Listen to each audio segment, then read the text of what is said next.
السلام علیکم ورحمۃ اللہ وبرکاتہ۔ الحمد للہ الرحمن الرحیم الکریم المنان ہدانا لنور الاسلام وعلمنا القرآن وارشدنا لطریق العلم والایمان۔ الحمد للہ حمدا کثیرا طیبا مبارکا فیہ کما یحب ربنا ویرضا۔ ہر قسم کی حمد، ہر قسم کی تعریف اللہ سبحانہ و تعالیٰ کے لیے ہے، جو بہت مہربان، نہایت رحم فرمانے والا ہے، کرم نواز ہے، احسان فرمانے والا ہے۔ اس نے ہمیں اسلام کے نور کی طرف ہدایت دی اور ہمیں قرآن سکھایا اور علم اور ایمان کے راستے کی طرف ہماری رہنمائی کی۔ سب تعریف اللہ کے لیے ہے، بہت زیادہ تعریف، پاکیزہ اور بابرکت تعریف، جسے ہمارا رب پسند فرمائے اور اس سے راضی ہو جائے۔ ہماری آج کی گفتگو کا عنوان ہے فتنوں کے دور میں ایمان کی حفاظت، کیونکہ ہماری زندگی میں ایمان سب سے زیادہ قیمتی چیز ہے۔ اگر ایمان ہے تو دنیا میں بھی دل میں سکون ہے، راحت ہے، اطمینان ہے۔ اگر ایمان سلامت ہے تو موت کے بعد کے بھی سارے مرحلے آسان ہیں، ہمیشہ کی زندگی بھی اچھی ہے۔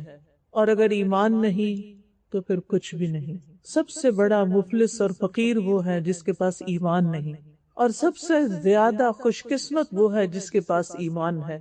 اس لیے ہمیں اپنے ایمان کی حفاظت اپنے مال، اپنی جان، اپنی اولاد، اپنی ہر چیز سے زیادہ کرنی ہے۔ ہم ایسے دور میں رہ رہے ہیں کہ جس میں بہت زیادہ فتنے ہیں۔ فتنے کا کیا مطلب ہے؟ آزمائش، بہت سی آزمائشیں ہیں، اور ان کی وجہ سے ہمارے ایمان کو ہر وقت خطرہ لاحق رہتا ہے۔ میڈیا کا دور ہے، سوشل میڈیا کا دور ہے، جس کی وجہ سے فتنوں کی تعداد میں اور زیادہ اضافہ ہو گیا ہے۔ طرح طرح کے خیالات ہیں، طرح طرح کے نظریات ہیں۔ وہ باتیں جو ہم نے اپنے ماں باپ سے سیکھی، وہ دین اور ایمان جو ہم نے ورثے میں پایا، آج اسی پہ شک کیا جا رہا ہے۔ اور وہی دین و ایمان جو ہم نے اپنے بچوں کو سکھایا اور ان کو اس کی تعلیم دی، وہ ایسے ماحول میں اس ایمان کو ہی کھوتے چلے جا رہے ہیں اور اپنے دین کا نقصان کر رہے ہیں۔ لہٰذا اس میں تو کوئی شک کی بات ہی نہیں کہ ہر طرف سے فتنوں نے ہمیں گھیرا ہوا ہے، لیکن اس میں وہ کیا چیزیں ہو سکتی ہیں کہ جن کے ساتھ ہم اپنے ایمان کی حفاظت کر سکتے ہیں۔ ہماری زندگی اگر دیکھا جائے تو ویسے بھی سراسر ایک امتحان ہے، آزمائش ہے۔ الذی خلق الموت والحیات لیبلوکم، کہ وہ جس نے موت اور زندگی کو بنایا تاکہ تمہارا امتحان لے، تمہاری آزمائش کرے۔ کس بات کا امتحان؟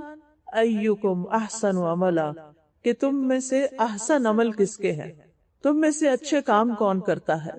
لہٰذا یہ امتحان تو جس دن ہم دنیا میں آئے تھے اس دن سے شروع ہو چکا ہے اور موت تک یہ جاری رہتا ہے، بلکہ کامیابی کا انحصار اس پر ہے کہ ہمارا خاتمہ کس پر ہوتا ہے۔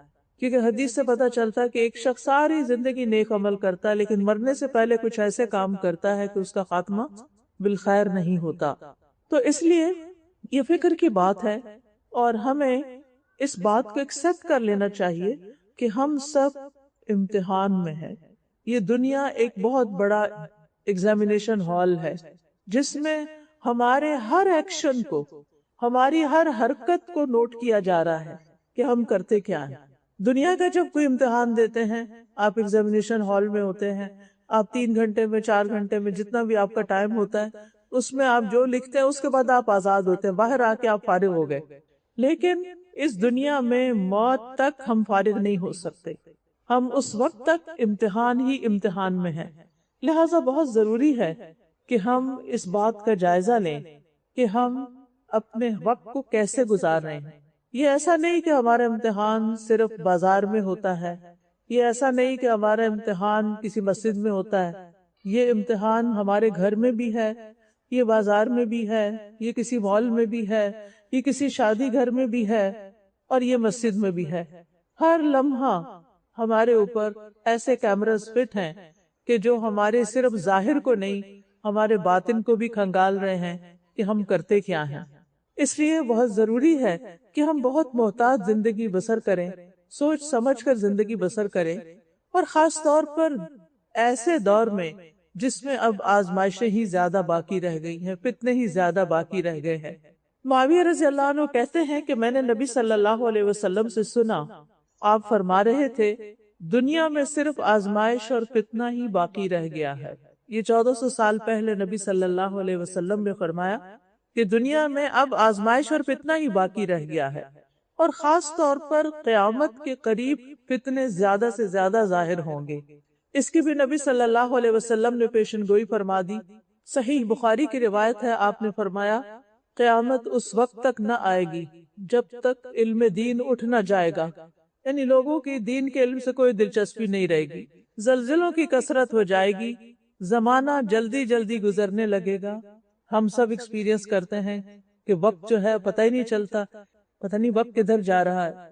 پھر فرمایا اور فتنے فساد پھوٹ پڑیں گے اور حرج کی کثرت ہو جائے گی، اور حرج سے مراد قتل ہے، اور تمہارے درمیان مال و دولت کی اتنی کثرت ہوگی کہ ابل پڑے گا، یعنی لوگوں کے پاس مال و دولت بہت کثرت سے آ جائے گا۔ پھر اسی طرح آپ نے یہ بھی فرمایا کہ علامات قیامت 6 ہیں: میرا فوت ہونا، بیت المقدس کا فتح ہونا، بکری کے سینے کی بیماری کی طرح موت کا لوگوں کو دبوچنا، ہر مسلمان کے گھر کو متاثر کرنے والے فتنے کا ابھرنا۔ ہر مسلمان کے گھر کو متاثر کرنے والے، یعنی کوئی گھر ایسا نہیں ہوگا کہ جس میں اس کا انفلوئنس نہ ہو یا جس میں اس فتنے کی وجہ سے کوئی پریشانی نہ ہو۔ آدمی کو 1000 دینار دیے جائیں تو اس کا خاطر میں نہ لانا، یعنی یہ تو کچھ پیسہ ہی نہیں، یہ تو کچھ مال ہی نہیں، کم سمجھنا۔ اور روم کی غداری اور اسی کے جھنڈوں کے نیچے چلیں گے، اور ہر جھنڈے کے نیچے 12,000 افراد ہوں گے۔ یہ کچھ اور باتیں ہیں جو آئندہ اللہ بہتر جانتا ہے کہ کس طرح سامنے آتی ہیں، لیکن باقی چیزیں تو ہم نے دیکھ لی۔ پھر اسی طرح آپ نے یہ بھی فرمایا کہ فتنے جو ہیں بارش کے قطروں کی طرح اتریں گے۔ اسامہ بن زید رضی اللہ عنہ روایت کرتے ہیں کہ نبی صلی اللہ علیہ وسلم مدینہ کے ٹیلوں میں سے ایک ٹیلے پہ چڑھے، یعنی اوپر جگہ پہ چڑھے، فرمایا جو کچھ میں دیکھتا ہوں کیا تم بھی دیکھتے ہو؟ صحابہ نے کہا نہیں، ہمیں تو کچھ نظر نہیں آ رہا۔ آپ نے فرمایا میں فتنوں کو دیکھ رہا ہوں جو بارش کے قطروں کی طرح تمہارے گھروں کے اندر داخل ہو رہے ہیں۔ یعنی نبی صلی اللہ علیہ وسلم تو اللہ کے رسول تھے، خاص چنے ہوئے بندے تھے، تو ان کو کچھ ایسی چیزیں بھی دکھائی جاتی تھی جو ایک عام انسان نہیں دیکھ سکتا۔ تو آپ نے فتنوں کو گرتے ہوئے دیکھا کہ ہر گھر میں داخل ہو رہے ہیں۔ اسی طرح آپ نے فرمایا مجھے تمہارے متعلق ان گمراہ کن خواہشات کا سب سے زیادہ فکر ہے، اندیشہ ہے، جن کا تعلق پیٹ اور شرمگاہ سے ہوتا ہے، اور گمراہ کن فتنوں کا بھی ڈر ہے کہ تمہیں فتنے حق سے ہٹا دیں گے، دین سے ہٹا دیں گے، تمہارا ایمان لے جائیں گے۔ اسی طرح ہم دیکھتے ہیں کہ ہمارا دشمن شیطان بھی فتنہ برپا کرنے کے لیے روزانہ اپنے لشکر بھیجتا ہے۔ جابر رضی اللہ عنہ کہتے ہیں کہ رسول اللہ صلی اللہ علیہ وسلم نے فرمایا بے شک ابلیس اپنا تخت پانی پر بچھاتا ہے، پھر وہ اپنے لشکر روانہ کرتا ہے، اس کے سب سے زیادہ قریب وہ ہوتا ہے جو سب سے بڑا فتنہ ڈالتا ہے۔ یعنی ابلیس کے لشکر ہیں اور وہ دنیا میں اپنے لشکر بھیجتا ہے، اور ابلیس سے سب سے زیادہ قریب کون ہے؟ جو سب سے بڑا فتنہ پرداز ہے۔ ان میں سے ایک آ کر کہتا ہے میں نے فلاں فلاں کام کیا، وہ کہتا ہے تم نے کچھ نہیں کیا۔ پھر ان میں سے ایک آ کر کہتا ہے میں نے فلاں کو اس وقت تک نہیں چھوڑا یہاں تک کہ اس کے اور اس کی بیوی کے درمیان تفریق کرا دی، طلاق دلوا دی۔ اور کہا جاتا ہے کہ اب طلاق کی ریشو شادیوں سے بھی زیادہ ہو گئی ہے، بچے شادی نہیں کر رہے، اور جو کر رہے ہیں وہ سیٹل نہیں ہوتے، بس وہ اس کو اپنے قریب کرتا ہے اور کہتا ہے تم سب سے بہتر ہو جو میاں بیوی کو لڑا کر آئے ہو، پھر وہ اسے اپنے ساتھ لگا لیتا ہے، یعنی اس کو اپنے گلے سے لگا لیتا ہے۔ تو اس سے آپ اندازہ لگائیں کہ کس قدر یہ فتنہ عام ہے کہ اچھے بھلے میاں بیوی کے درمیان چھوٹی چھوٹی باتوں پر آپس کی لڑائی جھگڑا اور آپس کی نوک جھونک اور بدمزگی اور ایسی چیزیں کہ جس کی وجہ سے ان کے باہمی تعلقات خراب ہو جاتے ہیں۔ تو سوال یہ پیدا ہوتا ہے کہ فتنہ ہے کیا؟ فتنہ ہر وہ معاملہ ہے، ہر وہ چیز فتنہ ہے جو آپ کو اللہ سبحانہ وتعالی سے اور اللہ کی اطاعت سے دور کر دے۔ یعنی ہر انسان کے لیے وہ چیز فتنہ ہے، چاہے وہ آپ کا سیل فون ہو، چاہے وہ آپ کے بچے ہوں، چاہے وہ آپ کا اسپاؤس ہو، چاہے وہ آپ کی جاب ہو، چاہے وہ آپ کا کوئی شوق ہو، کوئی ہابی ہو، ہر وہ چیز، دوبارہ سن لیجئے کہ ہر وہ چیز، ہر وہ معاملہ جو آپ کو اللہ سبحانہ وتعالی سے دور کر دے اور اللہ تعالیٰ کی اطاعت سے دور کر دے۔ آپ غور کیا کیجئے کہ وہ کون سے کام ہوتے ہیں، وہ کون سی چیزیں ہوتی ہیں کہ جن کی وجہ سے آپ کی نماز دیر سے ہوتی ہے، یا نماز قضا ہو جاتی ہے، یا آپ نماز لیٹ کر دیتے ہیں۔ ہو سکتا ہے وہ آپ کا کوکنگ کا شوق ہو سکتا ہے وہ آپ کا گھومنے پھرنے کا شوق ہو سکتا ہے وہ آپ کا شاپنگ کا شوق ہو، یعنی کون سی چیز ہے؟ ہم میں سے ہر شخص جب کوئی بات سنے تو وہ اپنے آپ کو انالائز کرے۔ عام طور پر ہوتا ہی ہے کہ جب ہم لیکچر میں جاتے ہیں تو جو بات ہم سنتے ہیں ہم سوچتے ہیں یہ فلاں ہوتا نا اس کو بڑا فائدہ ہوگا، یہ تو اس کے سننے کی تھی، یہ تو فلاں کے لیے ہے، یہ میں فلاں کو جا کے اب بتاؤں گی، میں یہ سن کر آئی ہوں۔ اور ہم اپنے لیے نہیں سوچتے کہ یہ ہمارے لیے ہے۔ علم کا فائدہ سب سے زیادہ خود ہماری اپنی ذات کو ہونا چاہیے۔ ہم جو کچھ بھی سیکھیں سب سے پہلے خود فائدہ اٹھائیں اور پھر اس کے بعد دوسروں کو فائدہ پہنچائیں۔ اگر ہم نے خود کھا لیا تو پھر دوسروں کو کھلانا آسان ہوگا۔ جو چیز ہم خود نہیں کھا رہے ہوں اور ہم دوسروں کو کہ آپ کھا لیں تو وہ کوئی پرواہ نہیں کرتا، لیکن اگر ہم اپنا ایکسپیرینس بتاتے ہیں کہ میں نے اس کو بہت ہی مزے کا پایا ہے اور مجھے اس سے بہت فائدہ ہوا، تو دوسرے کے کان کھڑے ہو جاتے ہیں، اچھا چلے میں بھی دیکھتا ہوں، میں بھی کچھ کرتا ہوں، میں بھی چکھ کے دیکھ لیتا ہوں۔ تو اس لیے علم بھی دوسروں پر، بات بھی دوسروں پر وہ اثر کرتی ہے جس پر ہم خود عمل کر رہے ہوتے ہیں۔ جو ہم خود نہ کر رہے ہوں اور صرف بتانے والے ہوں، وہ وقتی طور پہ تو لوگ سن لیتے ہیں لیکن اس سے ان کا عمل نہیں بدلتا۔ اس کے علاوہ بھی چونکہ عربی زبان بہت وسیع زبان ہے تو اس میں فتنے کے مختلف معنی بھی بیان کیے گئے ہیں۔ فتنے کا معنی مشقت بھی ہے کہ جو چیز انسان کو مشقت اور تکلیف میں ڈال دے۔ فتنے سے مراد مال بھی ہوتا ہے، قرآن مجید میں آتا ہے کہ تمہارے مال اور اولاد تمہارے لیے فتنہ ہے، اولاد بھی فتنہ ہے۔ اسی طرح لوگوں کا آپس میں لڑائی جھگڑا اور جس کے کہتے ہیں نا فتنہ فساد، وہ بھی فتنہ ہوتا ہے۔ فتنہ ظلم کو بھی کہتے ہیں۔ پھر یہ یاد رکھیے کہ فتنہ صرف شر میں نہیں ہوتا، فتنہ خیر میں بھی ہوتا ہے۔ جو نعمتیں ہمیں ملی ہیں وہ نعمتیں بھی ہمارے لیے فتنہ بن جاتی ہیں، جیسے اولاد ہے، بچے ہیں، ہمیں ان سے اتنی محبت ہوتی ہے کہ بعض اوقات ان کی وجہ سے ہم کچھ غلط کام کر جاتے ہیں۔ اسی طرح مال خیر بھی ہے، لیکن آپ نے دیکھا ہوگا کہ عموماً جب لوگوں کے پاس مال زیادہ آنے لگتا ہے تو پھر کیا ہوتا ہے؟ پھر اتنے ہی وہ اللہ سے دور ہونے لگتے ہیں۔ وہ مال کو خیر کے کاموں میں، اپنی آخرت بنانے میں خرچ کرنے کی بجائے اپنی دنیا کو ایکسپینڈ کرنے لگتے ہیں۔ پھر وہ اس پہ راضی نہیں ہوتے، پھر اس سے بہتر کی تلاش، جس کے نتیجے میں ان کی عبادات بھی ضائع ہوتی ہیں اور ان کے بعض اوقات معاملات بھی خراب ہوتے ہیں۔ پھر اسی طرح یہ ہے کہ ہر تکلیف بھی ایک آزمائش ہوتی ہے اور ہر راحت بھی آزمائش ہوتی ہے۔ آپ دیکھیں کہ آپ کو اگر اچھا نرم گرم بستر مل جاتا ہے اور اچھی نیند آپ کو آتی ہے تو پھر صبح فجر کے وقت کب اٹھتے ہیں آپ؟ جن لوگوں کو نیند نہیں آتی وہ پھر اٹھ جاتے ہیں، لیکن جن لوگوں کو بہت گہری نیند کا آنا اللہ کی بڑی رحمت ہے، بڑی نعمت ہے، کیونکہ سلیپ کے بے شمار فائدے ہیں۔ جن لوگوں کی سلیپ ڈسٹرب ہوتی ہے ان کو بہت سی بیماریاں لاحق ہو جاتی ہیں، لیکن اس نعمت کو پا کر جب اللہ اکبر کی آواز آتی ہے، ہمارا الارم بجتا ہے، تو پھر ہم کیا کرتے ہیں؟ ہم سائیڈ بدل کے پھر سو جاتے ہیں۔ تو یہ بھی ہمارے لیے ایک فتنہ ہے۔ پھر اسی طرح باقی چیزیں بھی، پھر کچھ اس کے برعکس جیسے بیماری ہے، فقر و فاقہ ہے، جو ہمیں چیزیں ناپسند ہوتی ہیں وہ تو سب ہمارے لیے ویسے ایک آزمائش ہے ہی۔ تکلیف دہ چیزوں پر تو انسان پھر اللہ تعالیٰ کی طرف رجوع کرتا ہے، لیکن جب نعمتیں زیادہ ملتی ہیں تو انسان بھول جاتا ہے کہ یہ تو میرے لیے آزمائش ہے، یہ تو ایک فتنہ ہے اور مجھے کیئرفل ہونا ہے اور بھی کیئرفل ہونا ہے۔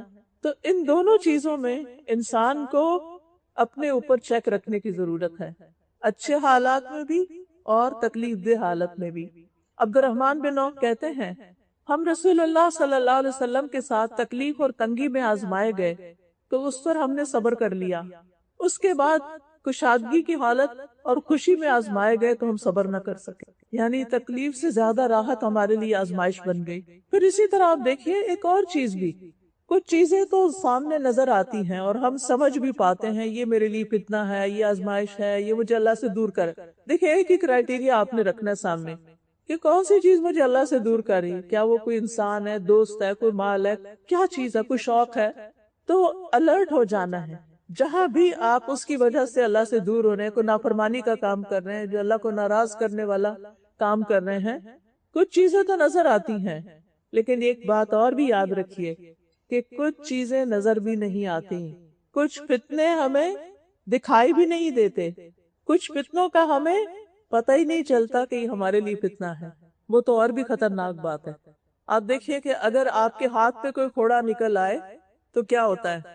آپ کو فوراً فکر پڑ جاتی ہے. آپ ایک دوا لیتے ہیں، دوسری لیتے ہیں، جب تک وہ ٹھیک نہ ہو جائے آپ روز اس کو دیکھتے رہتے ہیں اب کہاں پہنچے، اب کہاں پہنچے. اللہ نہ کرے کہ اگر کسی کے پیٹ میں کینسر ہو جائے، اس کو پتہ بھی نہیں چلتا. اور عموماً پھر کیا ہوتا ہے کہ جب بالکل انسان آخری دم پہ پہنچتا ہے تو پھر ڈائگنوز ہوتا ہے، پھر ڈاکٹر کہتے ہیں ریورسیبل، اب کچھ نہیں ہو سکتا، اب اس کا کوئی علاج نہیں. کیونکہ وہ اندر چھپا ہوا تھا، وہ آپ کو نظر نہیں آیا. آپ نے کہا پیٹ میں درد ہے، چلو یہ ٹوٹکا کر لو، وہ دوا کھا لو، وہ پانی پی لو، مختلف چیزیں کرتے رہتے ہیں. بہت سے لوگ جب بیمار ہوتے ہیں تو اس بیماری کی فکر نہیں کرتے، ڈاکٹر کے پاس نہیں جاتے، خود سے خود ڈاکٹر بن جاتے ہیں اور اپنا علاج خود کرتے رہتے ہیں، اور اس نتیجے میں اپنی ڈاکٹری سے اور زیادہ بیمار ہو جاتے ہیں، حتیٰ کہ وہ بیماری ہلاکت خیز بن جاتی. کہنے کا مطلب یہ اس مثال کا کہ کچھ ہماری ہڈن خرابیاں ایسی ہوتی ہیں، کچھ روحانی بیماریاں ایسی ہوتی ہیں، کچھ ایسی ڈیزیزز ہوتی ہیں ہمارے اندر جن کا ہمیں خود بھی پتہ نہیں ہوتا. جن میں سے مثلا نیت کی خرابی. اگر نیک کام کرتے ہوئے بھی نیت خراب ہے، اللہ کے لیے نہیں کر رہے، دکھاوے کے لیے کر رہے ہیں، تو ہم ایک طرح سے آزمائے جا رہے ہیں کہ ہم اس وقت میں کیا کر رہے ہیں اور ہمیں پتہ بھی نہیں چلا. اسی طرح کچھ لوگوں کے لیے ان کی اپنی بد زبانی، زبان درازی فتنہ ہوتی ہے، اور وہ اس کو سمارٹ ہونا کہتے ہیں کہ میں بہت چالاک ہوں. اپنے آپ کو سوچتے ہیں کہ دوسروں کو تو نہیں کہتے، میں بہت سمارٹ ہوں، میں بہت حاضر جواب ہوں، میں بہت ذہین ہوں، میں ہر ایک کو چپ کرا سکتا ہوں، میں ہر ایک کا منہ بند کر سکتا ہوں. اور اس طرح کی باتوں سے وہ کیا کرتے ہیں، اپنے آپ کو بہت خوش رکھتے ہیں کہ میرا کانفیڈنس لیول بہت بھائی، مجھے کوئی کچھ نہیں کہہ سکتا، مجھے کسی کی پرواہ نہیں. اس طرح کی جو تھنکنگ، اس طرح کے جو خیالات ہوتے ہیں انسان کے اندر، وہ انسان کے لیے ایک بہت بڑی آزمائش ہوتے ہیں کہ انسان اپنی برائیوں کو، اپنے برے خیالات کو، اپنے حسد کو، اپنے بغض کو، اور اسی طرح کی جو نفاق کو، منافقت کو، دو رخے پن کو ڈیٹیکٹ نہ کر پائے کہ یہ میرے اندر خرابی ہے. اور اگر کوئی اس کو یاد دلا دے یا بتا دے کہ دیکھو تم بات نہیں سیدھی کرتے، تم ٹھیک نہیں کر رہے، یا تمہارے اندر یہ بات صحیح نہیں ہے، تو پھر کیا کرتے ہم مائنڈ کر جاتے ہیں، اس سے ناراض ہو جاتے ہیں. لہٰذا وہ خرابیاں اندر ہی اندر پلتی رہتی ہیں، حتیٰ کہ انسان کے منہ سے ایسی باتیں نکلتی ہیں، انسان کے اندر سے ایسے برے کام نکلتے ہیں کہ وہ اس کی ہلاکت کا باعث بن جاتے ہیں. تو بہرحال بعض اوقات لوگوں کے لیے کوئی بھی آفت جو اس کو اس کے مقصد سے پھیر دیتی ہے، اس کے لیے فتنہ بن جاتی ہے، چاہے مال ہو یا اولاد ہو. مال کا فتنہ جہاں تک تعلق ہے وہ کیا ہے؟ نبی صلی اللہ علیہ وسلم نے فرمایا لوگوں پر ایک وقت ایسا آئے گا جب آدمی کو اس کی کوئی پرواہ نہ رہے گی کہ مال حلال طریقے سے حاصل کیا یا حرام طریقے سے کمایا. بس ان کو کس بات کی فکر ہوگی کہ ہم مال کما لیں، ہمارے پاس زیادہ سے زیادہ مال آ جائے. کہاں سے آتا ہے؟ کسی کو دھوکہ دے کے آتا ہے، چوری کر کے آتا ہے، لوٹ کے آتا ہے، اس سے کوئی فرق نہیں پڑتا. اسی لیے آپ دیکھیں کہ اس وقت تھیفٹ کی بھی، چوری کی بھی نئی نئی قسمیں ایجاد ہو گئی. آپ کے کریڈٹ کارڈز ہیک ہو جاتے ہیں، آپ کے بینک سے پیسے نکل جاتے ہیں اور پتہ بھی نہیں چلتا. میں ایک دفعہ دبئی کی جیل میں درس دینے کے لیے گئی تھی، وہاں پر میں انوائٹڈ تھی.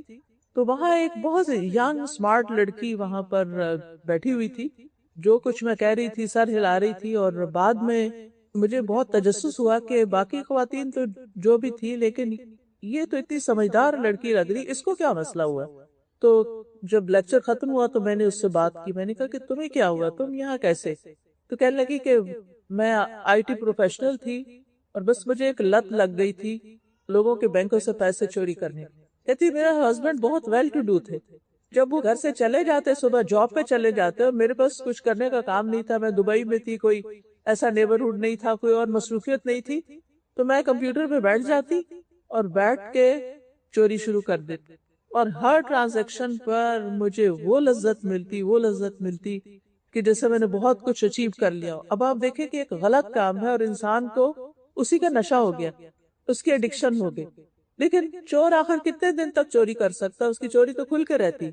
بہرحال وہ پکڑی گئی اور پھر وہ جیل میں بھیج دی گئی۔ اس کی زندگی تو خراب ہوئی، لیکن اس کے ساتھ آپ دیکھیں کہ کتنے سارے لوگوں کو نقصان پہنچا، خود اس کے گھر والوں کی عزت، خود اس کے ہسبینڈ کی پریشانی اور بچے اور باقی سب۔ یعنی ایک انسان جب غلط کام کرتا ہے، کسی فتنے میں مبتلا ہوتا ہے، تو وہ صرف اپنے آپ کو نقصان نہیں دے رہا ہوتا، وہ دوسروں کو بھی نقصان دیتا ہے۔ اسی لیے ہمارے دین میں امر بالمعروف اور نہی عن المنکر بھی ہے کہ نیکی کا حکم دو اور برائی سے روکو بھی۔ اگر آپ کے علم میں آ جاتا ہے کہ کوئی شخص صحیح نہیں کر رہا، تو یہ نہیں کہ ہمیں نہیں پرواہ، مائنڈ یور اون بزنس، جو مرضی کوئی کرے، جیسے پنجابی میں کہتے ہیں سانو کی، جو مرضی کوئی کرے۔ تو نہیں، ہمیں فکر ہونی چاہیے، ہمارے اوپر اپنی ذمہ داری بھی ہے اور دوسروں کی بھی ہے، خصوصاً ہمارے لوڈ ونز جو ہیں، قریبی لوگ جو ہیں، ان کی تو ہمیں اور فکر ہونی چاہیے کہ وہ کیا کر رہے ہیں۔ بہرحال کہنے کا مطلب یہ ہے کہ ایک فتنہ کیا ہے؟ مال، جو بہت بڑا فتنہ ہے، جس میں سب سے بڑا فتنہ یہ ہے کہ مال کا سورس آف انکم ہم نہیں سوچتے کہ کیا ہے۔ یہ تھیفٹ کی باتیں تو بہت بڑی باتیں ہیں، لیکن اس کے علاوہ بھی آپ دیکھیں کہ بہت سے لوگوں نے اب سوشل میڈیا کو انکم جنریٹنگ ٹول بنایا ہوا ہے۔ وہ ان سے انکم جنریٹ کرتے ہیں، اور مثلا یوٹیوب پر اشتہار، اب چینل بنا لیا، اس پہ جھوٹی سچی خبریں ڈالی، کچھ فیکٹس صحیح ہوئے، کچھ غلط ہوئے، بعض اوقات بالکل ایسی انفارمیشن ہوتی ہے جس کا کوئی تعلق نہیں، لیکن دوسروں کو انٹرٹین کرنا۔ بعض اوقات اس میں فضول باتیں کی جاتی، کچھ لوگ تو بہت فاؤل لینگویج یوز کر رہے ہوتے ہیں اور لوگ اس پہ ہنس رہے ہوتے ہیں اور ان کو بہت سی لائکس مل رہی ہوتی ہیں۔ اب کیا ہے، اس سے وہ انکم آ رہی ہے۔ اب انکم جو آ رہی ہے کیونکہ بہت سارے لائکس ہو گئے ہیں، بہت ساری چیزیں ہو گئی ہیں، اور ان کو مزہ کس میں آتا ہے؟ یہ ضروری نہیں کہ ہم سچی انفارمیشن ڈالیں، بہت سے وہ لوگ بھی اس میں شامل ہیں جو جھوٹی حدیث کے نام سے، دین کی باتوں کے نام سے وہ لوگوں کو فارورڈ کرے ہوتے، اور اس میں مینی ٹائمز فارورڈڈ اوپر لکھا ہوا آتا ہے۔ اب اس طرح کی چیزیں لوگوں میں غلط انفارمیشن پھیلانا، دین کے بارے میں یا دنیا کے بارے میں یا ہیلتھ کے بارے میں یا فوڈ کے بارے میں یا ایکسرسائز کے بارے میں یا کسی بھی چیز کے بارے میں لوگوں کو مس لیڈ کرنا، یہ بہت بڑا ظلم ہے اور بہت سارے لوگوں پہ ظلم ہے۔ لیکن ہم صرف یہ دیکھتے ہیں کہ ٹرینڈز کیا ہیں، لوگوں کی پسند کیا ہے، لوگ کیا چاہتے ہیں، اور پھر جو اس پہ اشتہار آتے ہیں، وہ چاہے الکوہل کے آئیں، چاہے کوئی زنا کی دعوت ہو، چاہے کوئی فحش قسم کی چیزیں ہوں، انہیں اس سے کوئی پرواہ نہیں کہ کہاں سے ہو رہا ہے، بس انہیں یہ ہے کہ ہمارے پیسے آ رہے ہیں۔ اسی طرح کے اور بہت سے طریقے ایجاد ہو چکے ہیں کہ جس میں پیسے کمانے کے لیے حلال حرام کی پرواہ نہیں کی جاتی۔ بہت سے لوگ سود لیتے ہیں، ایسی جگہوں پر اپنے اکاؤنٹس کھولتے ہیں کہ جہاں ان کو سود ملتا رہے، اور وہ بالکل پرواہ نہیں کرتے کہ وہ حلال ہے یا حرام ہے۔ آپ دیکھیے کہ قرآن مجید میں بہت سے گناہوں کا ذکر ہے، ان کی سزاؤں کا بھی ذکر ہے، لیکن جتنی سخت سزا سود کے اوپر بتائی گئی ہے اتنی کسی اور چیز پر نہیں۔ اور وہ کیا ہے کہ جو اس حکم کو سن کے باز نہیں آتا اللہ اور اس کے رسول سے جنگ کے لیے تیار ہو جائے، کس میں ہمت ہے کہ اللہ کا مقابلہ کرے؟ لیکن یہ بھی ایک آزمائش ہے، یہ بھی ایک فتنہ ہے۔ پھر اسی طرح یہ ہے کہ ایسی گیمز بنانا، ایسی گیمنگ کرنا، بہت سے لوگ اس کو جوئے کی طرح کھیل رہے ہوتے ہیں اور اس سے پیسے بنا رہے ہوتے ہیں۔ یعنی کوئی یہ جاننے کی زحمت نہیں کرتا کہ یہ طریقہ حلال ہے یا حرام ہے، بس اس بات کی فکر ہے کہ کتنے پیسے بن گئے۔ پھر اسی طرح کچھ لوگ تو ڈائریکٹ جوئے میں انوالو ہیں، وہ لاٹری کھیلتے رہتے ہیں اور ان کو اس کی ایڈکشن ہو جاتی ہے، اور افسوس یہ ہے کہ خود مسلمان اس کام میں شریک ہے۔ پھر اسی طرح ایسی چیزیں بیچتے ہیں جیسے نشہ کی چیزیں بیچنا، ویپ بیچنا، شیشہ، سگریٹ اور اس طرح کی چیزیں کہ جو لوگوں کی ہیلتھ کے لیے بھی نقصان دہ ہیں اور ہمارے دین میں بھی منع ہے۔ یاد رکھیے قیامت کے دن مال کے بارے میں سوال کیا جائے گا۔ حدیث میں آتا ہے کہ انسان کے قدم اس وقت تک میدان حشر سے ٹل نہیں سکیں گے جب تک کہ 4 باتوں کا جواب نہ دے دے۔ مال کہاں سے کمایا، کہاں سے آیا پیسہ، اور کہاں خرچ کیا، خرچ کہاں کیا، اس کا بھی سوال۔ ہم سمجھتے ہیں ہمارا مال ہے نا، ہم جو چاہے خریدیں، ہم اس سے حلال خریدیں، حرام خریدیں، کہیں بھی اس کا استعمال کریں، سو واٹ، ہمارا پیسہ نا، ہمارا پیسہ ہماری مرضی۔ نہیں، ہمارا دین پیسے کے خرچ کرنے کے معاملے میں بھی ہم پر چیک رکھتا ہے کہ انہوں نے خرچ کہاں کیا. ابھی تو بینکس کے ذریعے اور ٹرانزیکشنز کے ذریعے ٹرینڈز دیکھے جا رہے ہیں نا کہ کریڈٹ کارڈ کے ذریعے کہ لوگ زیادہ سے زیادہ کہاں سپینڈنگ کرتے ہیں اور پھر اس کے مطابق چیزیں تیار ہوتی ہیں. بزنسز اس پہ چل رہے ہیں، مارکیٹنگ کا ایک ذریعہ ہے یہ. لیکن آپ دیکھیے کہ قیامت کے دن اس پر بھی پوچھا جائے گا کہ خرچ کہاں کیا، کس کو دیا، اچھے کام میں دیا یا نہیں دیا. قرآن مجید میں آتا ہے وَآتِ ذَا الْقُرْبَى حَقَّهُ وَالْمِسْكِينَ وَابْنَ السَّبِيلِ.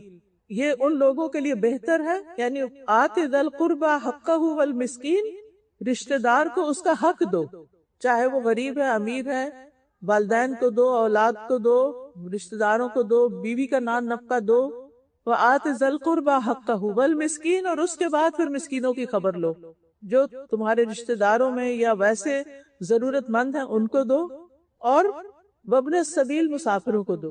ذالک خیر، یہ ان کے لیے بہتر ہے. یریدون وجہ اللہ، جو اللہ کا چہرہ چاہتے ہیں، جو قیامت کے دن اللہ کی ملاقات کی امید رکھتے ہیں اور وہ اللہ سبحانہ وتعالیٰ کو دیکھ کر خوش ہونا چاہتے ہیں. کیونکہ جب اللہ تعالیٰ کو دیکھ لیں گے تو اس کے بعد کوئی خوشی، کوئی چیز اس جیسی نہیں لگے گی انسان کو. اور پھر آپ دیکھیے کہ مومن اپنے مال میں حرام کی ملاوٹ سے بھی بچتا ہے. ایک ہے پیور حلال، ایک ہے پیور حرام، اور ایک ہے مکس آمدنی. تو مومن کو اس سے بھی بچ کے رہنا چاہیے. مال کے فتنے میں ایک چیز اور منشن کروں کہ مال کو صرف اپنی ذات پہ خرچ کرنا بھی ایک فتنہ ہے. کیونکہ اب آپ دیکھیں کہ بچے کماتے ہیں، وہ ان کا مال ہے، وہ اپنے اوپر خرچ کریں گے. میاں کماتا ہے، اس کا اپنا مال ہے. بیوی کماتی ہے، اس کا اپنا مال ہے، اور دوسروں کا حق نہیں دیکھتے یا پھر اللہ کے راستے میں نہیں دیتے. آپ دیکھیں کہ اس وقت جتنی مسلمانوں کی کمیونٹی ہے، کیا ان کے لیے مساجد میں جگہ پوری ہے؟ کیا ان کے لیے انف اسلامک سکولز ہیں اپنے بچوں کے دین ایمان کو محفوظ کرنے کے لیے؟ کیا ان کے لیے ان کے بچوں کی دین اور ایمان کی حفاظت کے لیے ایسے پروگرامز کو سپانسر کیا جاتا ہے کہ جس سے ان کے بچے واقعی کچھ سیکھ سکے، کوالٹی کی چیزیں سیکھ سکے؟ کیونکہ ہمیں اس طرف خرچ کرنے کا خیال ہی نہیں آتا. ہم چاہتے ہیں کہ باقی ہم جہاں بھی خرچ کریں، ہالیڈیز پر ہزاروں ڈالر خرچ کر دیں، لیکن جب دین کے راستے میں خرچ کرنے کی بات آتی ہے تو پہلا سوال پوچھتے ہیں کیا اس میں زکوٰۃ لگتی؟ پہلا سوال. یعنی آپ دیکھیں یہ آپ اللہ کو دے رہے ہیں، اللہ کے راستے میں. کیا آپ اپنے کسی پیارے کو زکوٰۃ دیں گے؟ اپنے بچے کو زکوٰۃ دیں گے؟ کبھی بھی نہیں.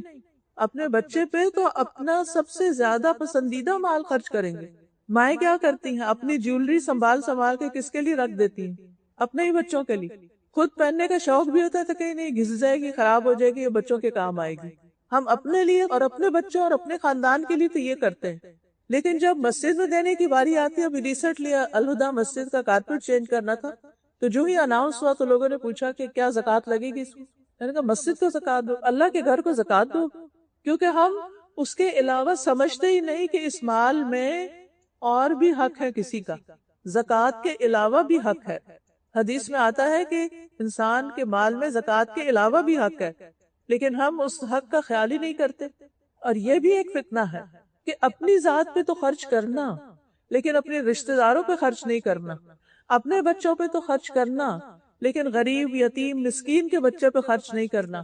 ان بچوں کی پڑھائی اور ان کی سکولنگ اس کا انتظام نہ کرنا. پھر اپنے اوپر تو خرچ کرنا، لیکن اللہ کے گھر پہ خرچ نہ کرنا، اللہ کے دین کے لیے خرچ نہ کرنا. دنیا کی تعلیم کے لیے تو خرچ کرنا، لیکن دین کی تعلیم کے لیے خرچ نہ کرنا. بہت سے لوگ کسی بھی کورس میں داخلہ کیوں نہیں لیتے، کوئی لیکچر سننے کے لیے کیوں نہیں جاتے جہاں پر کوئی ٹکٹ وغیرہ لگاتے ہیں؟ ظاہر ہے جو بڑی بڑی کانفرنسز ہوتی ہیں، جیسے RIS ہوتی ہے اور اسی طرح کی کانفرنسز ہوتی ہیں، تو آپ دیکھیں کہ کتنی بڑی جگہ وہ ہائر کرتے ہیں، پھر کتنے اسکالرز کو باہر سے بلاتے ہیں. اب جو فل ٹائم اسکالرز ہوتے ہیں ان کی اپنی تو سورس آف انکم کوئی ایسا نہیں ہوتا، ان کو آنے جانے کا ٹکٹ بھی دینا ہوتا ہے، ان کے رہنے کے لیے ہوٹل کا بھی انتظام کرنا ہوتا ہے، کھانے پینے کا بھی انتظام کرنا ہوتا ہے. لیکن بہت سے لوگ ایسی کانفرنسز پہ کیوں نہیں جاتے؟ اچھا پہلے پوچھیں کہ فری ہے تو چلے جاتے ہیں، اور اگر فری نہیں ہے تو پھر ہم نہیں جا رہے. تو کس کا نقصان ہے؟ علم کا چشمہ بہہ رہا ہے اور آپ صرف اس لیے نہیں جا رہے کہ ہمیں کچھ پیسے خرچ کرنے پڑیں گے.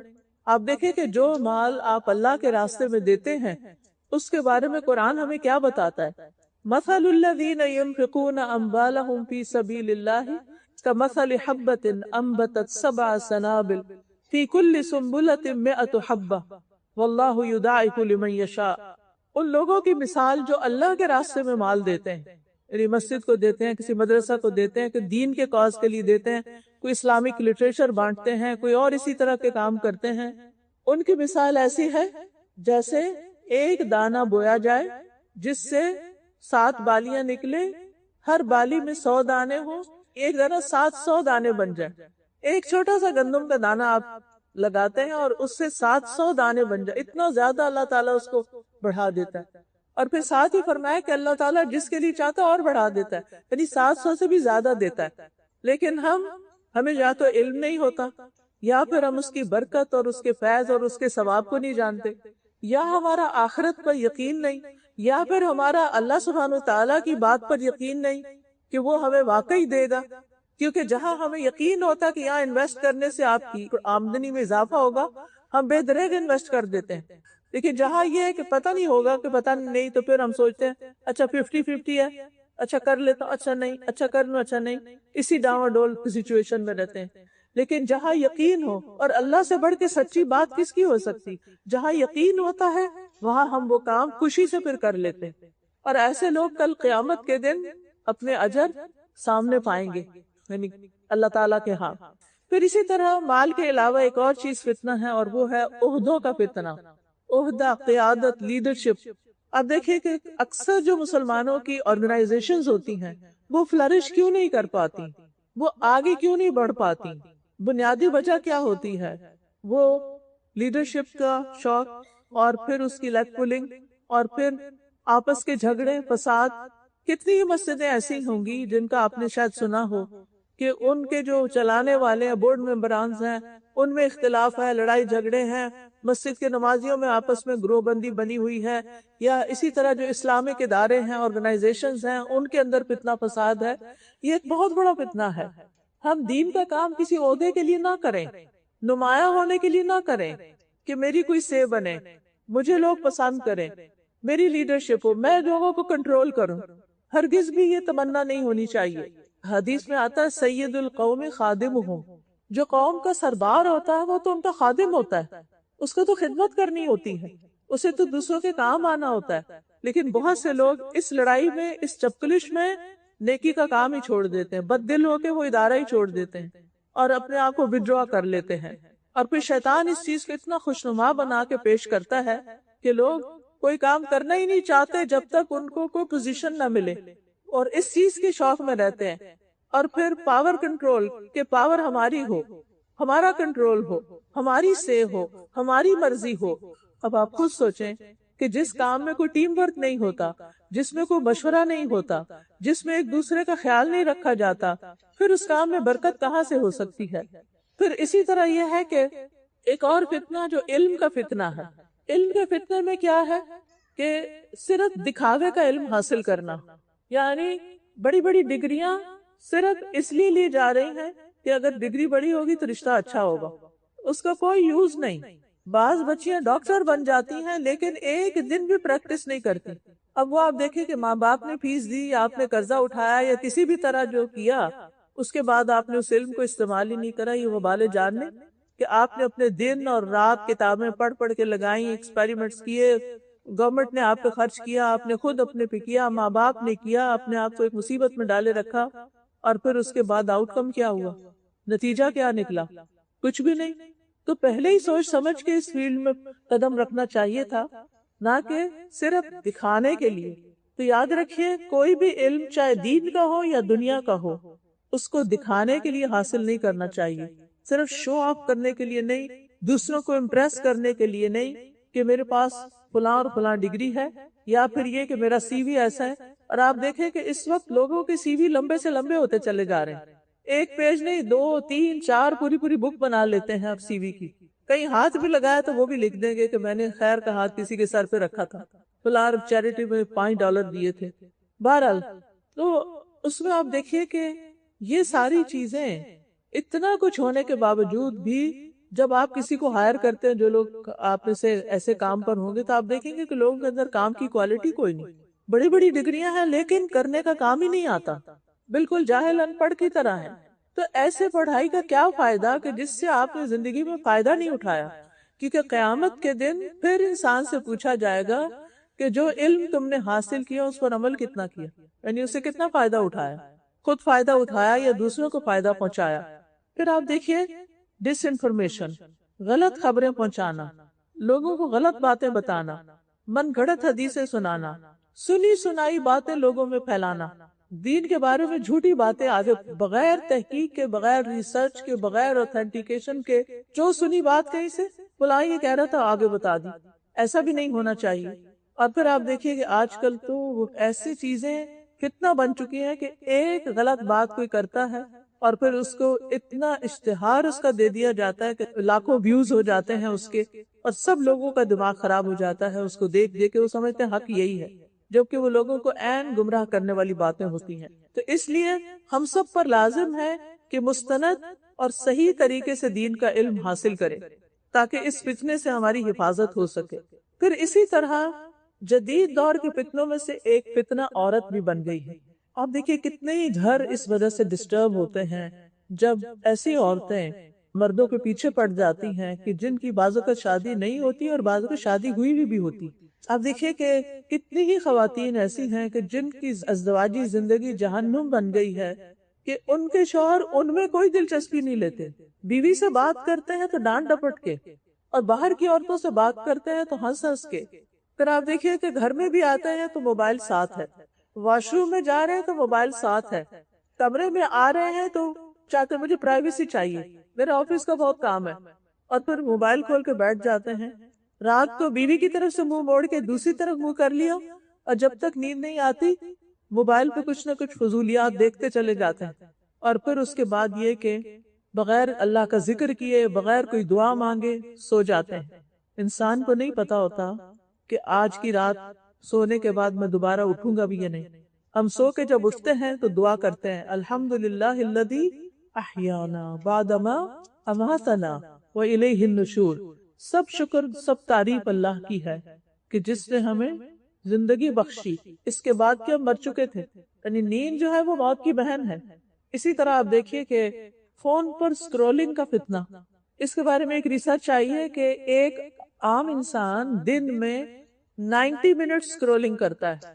بس آپ بیٹھے ہیں کسی بھی مارکیٹ پر، پہلے تو مارکیٹ جانا پڑتا تھا نا، گھر میں ہی مارکیٹ، ہاتھوں میں مارکیٹ سے کیا آ رہا ہے اور کیا ٹرینڈز ہیں، کیا نیا نکلا ہے، صرف کسی ایک سٹور پہ آپ چلے جائیں آن لائن اور اس کی آپ تصویریں دیکھنا شروع کر دیں اور اس کی آپ یعنی کہ پروڈکٹس دیکھنا شروع کر دیں، گھنٹوں گزر جائیں گے، آپ کو یاد بھی نہیں رہے گا کہ آپ نے اور کیا کرنا تھا۔ نماز لیٹ ہو رہی ہے، قرآن نہیں پڑھا، کوئی ذکر اذکار نہیں کیے، بس وہ دیکھے جا، نہ لینا نہ دینا، نہ خریدنا اور نہ ضرورت، صرف دل بہلا رہے ہیں۔ پہلے مجھے یاد ہے کچھ سال پہلے جب انٹرنیٹ کا دور نہیں ہوتا تھا تو لوگوں کے گھروں میں بڑی بڑی کتابیں ہوتی تھی، موٹے موٹے والیوم ہوتے تھے جن میں مختلف سٹورز کی پروڈکٹس ہوتی تھی، تو لوگ فارغ وقت میں بیٹھ کے تو تھوڑی سی تصویریں دیکھ لیتے تھے، کچھ ڈسکرپشن پڑھ لیتے تھے، کچھ چیزیں آرڈر کر لیتے تھے۔ لیکن اب تو وہ چیز بھی ختم ہو گئی، اس سے بڑا فتنہ آ گیا کہ موبائل کے اندر ہی سب کچھ ہے۔ اسی طرح پھر آپ دیکھیے کہ کچھ لوگ دیکھ ایک چیز رہے ہوتے ہیں لیکن اس کے ساتھ ہی اور کیا آ جاتا ہے، پھر ایسا اشتہار آ جاتا ہے، فحش چیز آ جاتی، بالکل ننگی عورتیں، ننگی چیزیں آ جاتی۔ آپ کو معلوم ہے کہ ہمیں اللہ تعالیٰ نے مردوں کو بھی اور عورتوں کو دونوں کو اپنی نگاہوں کی حفاظت کا حکم دیا۔ جب کوئی ہم حرام پکچر دیکھتے ہیں اور اگر اس پہ ٹھہر جاتے ہیں، ایک نظر تو معاف کر، لیکن اگر اس پہ ٹھہر جاتے ہیں یا بار بار دیکھتے ہیں یا ایسے کوئی ویڈیو کلپس دیکھتے ہیں یا ایسی ویب سائٹس پہ جاتے ہیں کہ جہاں یہ سب حرام کام ہو رہے ہیں، پورنوگرافی کی ایڈکشن کا شکار ہو چکے ہیں، یاد رکھیے ایک دفعہ دیکھنے سے ایک سیاہ نقطہ دل پہ لگتا ہے، دوبارہ دیکھتے ہیں پھر سیاہ نقطہ لگتا ہے، پھر حتیٰ کہ دل سیاہ ہو جاتا ہے۔ جب دل سیاہ ہو جاتا ہے تو دل سخت ہو جاتا ہے، پھر انسان کا اللہ سبحانہ وتعالیٰ کی عبادت میں دل ہی نہیں لگتا، دین کی کسی مجلس میں دل ہی نہیں لگتا، مسجد کی طرف قدم ہی نہیں اٹھتے، دینی مجالس اچھی ہی نہیں لگتی، کوئی واعظ و نصیحت پسند ہی نہیں، حتیٰ کہ اپنے موبائل پر بھی کوئی ایسی چیز اگر آ جائے کوئی دین سے متعلق، اس کو جلدی سے گزار دیتے ہیں کیونکہ دل تو کہیں اور اٹکا ہوا ہے۔ یہ بہت بڑا فتنہ ہے آج کے دور کا۔ اور پھر آپ دیکھیے کہ انسان ایسی چیزیں دیکھتا ہے، بھول کے بھی دیکھ بیٹھے، اگر بھول کے بھی دیکھ بیٹھے تو ہونا کیا چاہیے؟ استغفر اللہ پڑھنی چاہیے کہ یا اللہ میری تو کوئی نیت نہیں تھی، یہ چیز ایسے ہی میرے سامنے آ گئی، اللہ مجھے بچائے، میں اب نہیں دیکھوں۔ پھر اسی طرح آپ دیکھیے کہ ایک اور فتنہ جو ہے آج کے دور میں، وہ اپنی جنس کو بدلنے کا، اور یہ چیز بہت عام ہوتی جا رہی۔ کبھی بچپن میں آپ نے کبھی نہیں سنا ہوگا، وہ مجھے یاد ہے کہ ہم بچپن میں پڑھتے تھے فلاں لڑکی لڑکا بن گئی، تو ہم بڑے حیران ہوتے تھے کہ یہ کیسے ہو گیا۔ لیکن اب آپ دیکھیں کہ کس طرح یہ چیز اتنی عام ہوتی جا رہی ہے کہ یعنی اس کے اندر اتنی ایکسیپٹنس ہوتی چلی جا رہی ہے کہ اس کو کوئی برا بھی نہیں سمجھ رہا۔ اور پھر آپ دیکھیے کہ کچھ لوگ جو ایک پروسیجر سے گزرتے ہیں، کچھ دنوں کے بعد ان کا موڈ پھر بدل جاتا ہے اور اب وہ اس کو ریورس کرنا چاہتے ہیں۔ اللہ کی تخلیق پہ راضی نہیں، جو اللہ نے ہمیں دے دیا، جو اللہ نے ہمیں بنا دیا، ہمارا کیا کام ہے کہ ہم اس پر راضی رہیں۔ ٹھیک ہے، اگر کسی کے دل میں کچھ اور خیالات آ رہے ہیں تو یہ شیطانی وسوسے بھی تو ہو سکتے ہیں نا، کیونکہ شیطان ہمارا دشمن ہے۔ اگر ایسے کچھ خیالات آ رہے ہیں تو ان کی اصلاح کی جا سکتی ہے، اور شیطان تو ہر طریقے سے انسان کو گھیرنے کی کوشش کرتا ہے۔ پہلے تو یہ فتنے کچھ بڑوں میں تھے، لیکن اب ان فتنوں نے بچوں کو گھیر لیا، جس کی وجہ سے ماں باپ کی پریشانی دیکھی نہیں جاتی۔ اس کا حل کیا؟ حفاظت کیسے ہو؟ ایک ہی حل ہے، اور وہ ہے ایمان محفوظ۔ ایمان کے اوپر کام کر کے ان کا ایمان مضبوط کریں، ان کی دینی تعلیم کا فکر کریں۔ آپ دیکھیں کہ ہمارے معصوم بچوں کا کیا قصور، نہ انہیں اسکول سے کوئی دین ملتا ہے۔ کتنے بچے اسلامک اسکولز میں جائیں گے؟ جو جاتے ہیں وہ بھی اتنے محدود ہیں، انگلیوں پہ گنے جا سکتے ہیں، کیونکہ اتنے تو اسکولز ہی نہیں۔ اور پھر آپ دیکھیے کہ میجورٹی تو بچوں کی عام پبلک اسکولز میں جاتی، ظاہر ہے وہ تو پبلک اسکول ہے، انہوں نے تو اپنا سلیبس پڑھانا ہے، وہ آپ کا دین تھوڑی پڑھائیں گے۔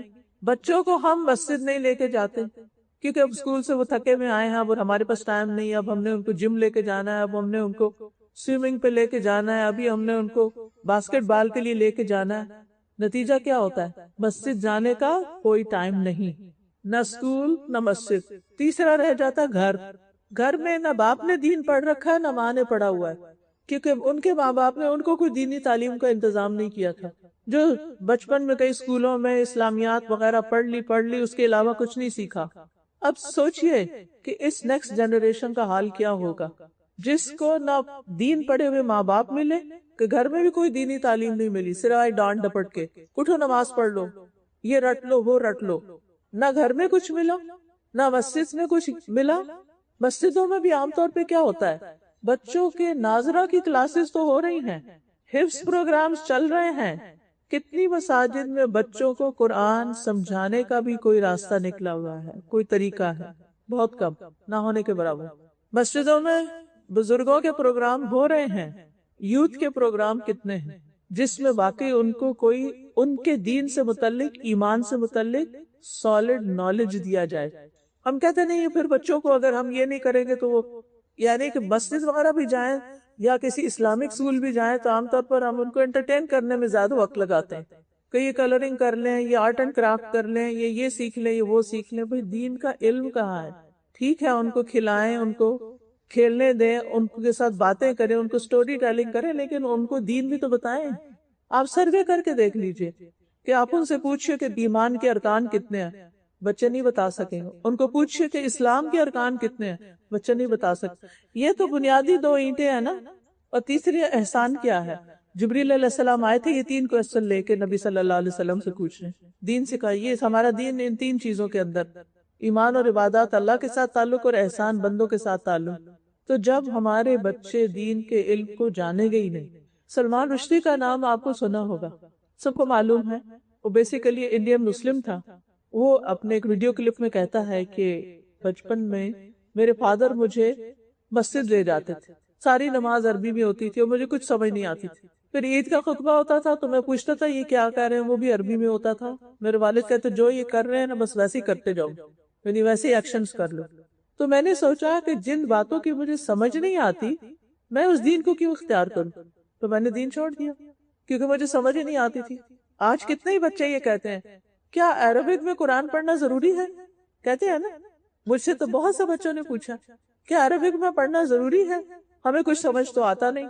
اسی لیے آپ دیکھیے کہ سمجھے بغیر پڑھے جا رہے ہیں، پڑھے جا رہے ہیں، پڑھے جا رہے ہیں، ماں باپ خوش ہیں ہم نے ختم کروا دیا، ناظرہ پڑھا دیا، اب برکت ہو جائے گی، لیکن ان کو کوئی پتہ نہیں اس کا مطلب کیا ہے۔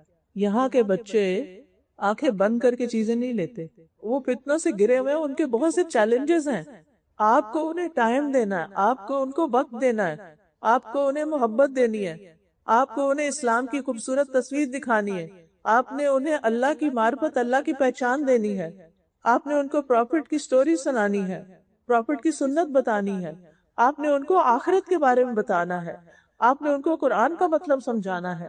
یہ سب کرنے کے لیے کیا آپ کو خود علم کی ضرورت ہے؟ کوئی اور وہ نہیں سکھا سکتا جو آپ اپنے بچے کو دے سکتے ہیں، کیونکہ آپ اس کا مزاج سب سے زیادہ سمجھتے ہیں۔ آپ کو پتا ہے میرا یہ بچہ ایک بات کو کس طریقے سے سمجھتا ہے، اسی لیے کچھ بچے ایسے ہوتے ہیں وہ کسی اور کے قابو آتے ہی نہیں۔ آپ اچھے سے اچھا ٹیچر رکھ کے دیں، ہزاروں ڈالر خرچ کریں، ان بچوں نے کچھ نہیں سیکھنا ان سے، انہوں نے آپ سے ہی سیکھنا ہے۔ وہ آپ سے جواب چاہتے ہیں، وہ آپ سے پوچھنا چاہتے ہیں، کیا آپ ان کے جواب دینے کے قابل ہیں؟ اور اگر نہیں تو کیا اپنے قابلیت کو بڑھانا نہیں چاہیے؟ کیا ہمیں خود دین کو نہیں سیکھنا چاہیے؟ تو میں آپ سب مدرز کو، گرینڈ مدرز کو، سب کو اس بات کی دعوت دیتی ہوں کہ آپ کتنے بھی مصروف ہیں، اپنا ایک وقت اسی طرح بلاک کریں جیسے آپ اپنے بزنس کے لیے وقت بلاک کرتے ہیں کہ یہ دینا ہی دینا ہے ورنہ کہاں سے کھائیں گے، یا آپ اپنی جاب کے لیے ٹائم نکالتے ہیں، ایسے ہی دین سیکھنے کے لیے مستقل بنیادوں پر لازمن ٹائم نکالیں، سیکھیں، اور سیکھ کر خود اپنے بچوں کو سکھائیں، خود ان کو بتائیں، محبت سے بتائیں، پیار سے بتائیں، ان کو ان کے خاندان کے بارے میں بتائیں، ان کو اسلام کی ہسٹری کے بارے میں بتائیں، تاکہ آپ کے بچے کانفیڈنٹ مسلمز ہوں، ورنہ قیامت کے دن جواب دینا ہوگا۔ قرآن مجید میں اللہ تعالیٰ فرماتے ہیں یا ایھا الذین آمنوا قوا انفسکم واہلیکم نارا، اے لوگو جو ایمان لائے ہو، اپنے آپ کو اور اپنے اہل و عیال کو آگ سے بچاؤ۔ ایمان والوں سے کہا جا رہا ہے خود کو بھی آگ سے بچاؤ، اپنے بچوں کو بھی آگ سے بچاؤ۔ کیسی ہے وہ آگ؟ وقودھا الناس والحجارہ، جس کا ایندھن، جس کا فیول انسان اور پتھر ہوں گے، پتھروں کی آگ، سخت گرم، علیہا ملائکۃ غلاظ شداد، جس میں بہت سنگ دل ترش روح فرشتے مقرر ہوں گے، لا یعصون اللہ ما امرہم، اللہ ان کو جو حکم دے گا اس کی نافرمانی نہیں کریں گے، وَيَفْعَلُونَ مَا يُؤْمَرُونَ، وہی کریں گے جس کا اللہ انہیں حکم دے گا۔ کسی پہ ترس نہیں کھائیں گے وہ فرشتے۔ ہمارے لیے لمحہ فکریہ ہے کہ ہمیں اپنے ایمان کو بھی بچانا ہے اور اپنے بچوں کے بچوں، اپنی آئندہ نسلوں کے ایمان کی بھی حفاظت کرنی ہے۔ اگر ایمان نہیں تو سب کچھ لٹ گیا، کوئی مال کام نہیں آئے گا، کوئی اولاد کام نہیں آئے گی، کوئی چیز کام نہیں آئے گی اگر ہمارے ایمان میں خلل آ گیا۔ اس لیے بہت ضروری ہے کہ بچہ کتنا بھی بڑا ہو، 30 سال کا ہو گیا کوئی بات نہیں، بٹھائیں اس کو پیار سے، پکڑے اس کا ہاتھ پہ چومیں، بیٹا مجھے تمہاری بہت فکر کس بات کی؟ کہ اگر وہ دین میں نہیں آتے تو قیامت کے دن ہمیشہ کے لیے جدائی ہو جائے گی، دوبارہ شکل نہیں دیکھ سکیں گے، مرنے کے بعد ان کی شکل نہیں دیکھ سکیں گے کبھی۔